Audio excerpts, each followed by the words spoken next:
স্বামীকে হারিয়ে এভাবে আহাজারি করছেন স্ত্রী। জীবন সঙ্গীকে হারানোর বেদনা এতটাই তীব্র যে চিৎকার করে শুধুই কাঁদছে আর কাঁদছে।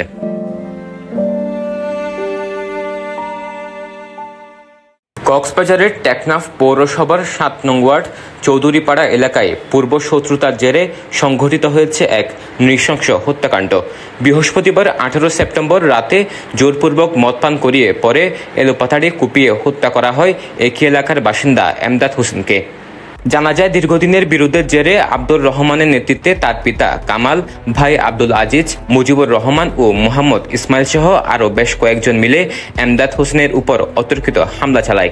ধারালো অস্ত্রের আঘাতে গুরুতর আহত হয়ে ঘটনাস্থলেই মৃত্যু হয় তার।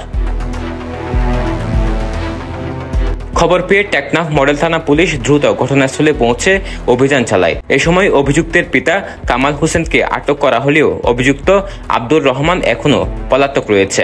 ঘটনাস্থল থেকে একটি মোটরসাইকেল উদ্ধার করেছে পুলিশ, যা হত্যাকাণ্ডে ব্যবহৃত বলে ধারণা করা হচ্ছে। নিহতের স্বজনেরা অভিযোগ করেন, পূর্ব শত্রুতার জেরে পরিকল্পিতভাবে হত্যা করা হয়েছে এমদাদ হোসেনকে। হত্যার আগেও একসাথে বসে আড্ডা দিয়েছিলেন নিহত ও অভিযুক্তরা। পরে কুপিয়ে হত্যা করে এমদাদকে। তারা জড়িতদের দৃষ্টান্তমূলক শাস্তির দাবি জানান। মারছে তো পূর্ব শত্রুতার কারণে মারছে।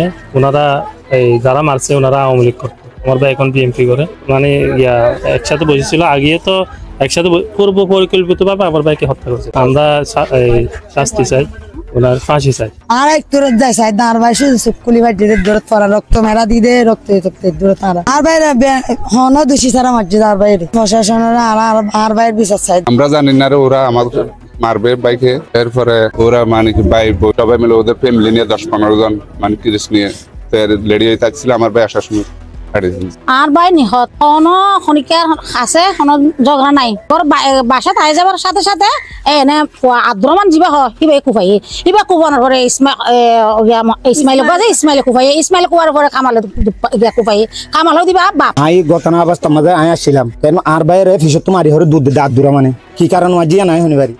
স্বামীকে হারিয়ে আহাজারি করছেন স্ত্রী। তার দাবি, স্বামীকে পরিকল্পিতভাবে ডেকে নিয়ে গিয়ে মদ পান করিয়ে পরে কুপিয়ে হত্যা করা হয়েছে।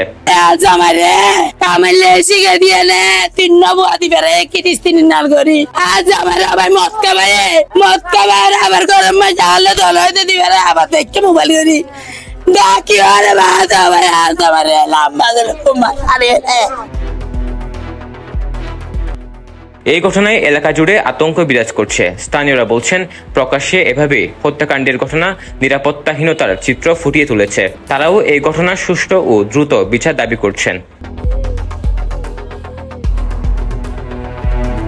এদিকে হত্যাকাণ্ডের ঘটনায় এলাকায় উত্তেজনা বিরাজ করছে। পুলিশ জানিয়েছেন, মূল আসামিকে গ্রেপ্তারে অভিযান অব্যাহত রয়েছে। News desk, Penua news.